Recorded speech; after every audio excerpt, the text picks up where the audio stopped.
We guide you through how to see your full comment history on TikTok so you can review, manage, or delete past comments. First thing you need to do is open TikTok app and go to your profile by tapping the profile icon at the bottom. Next, tap the menu icon in the top right, select Settings and Privacy, then go to Activity Center.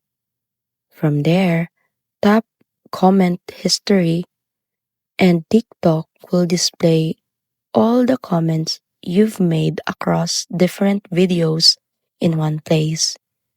You can also tap any comment to view on the original video or delete it if needed. This feature makes it easy to track your activity, clean up old comments, and manage your interactions directly from your TikTok account.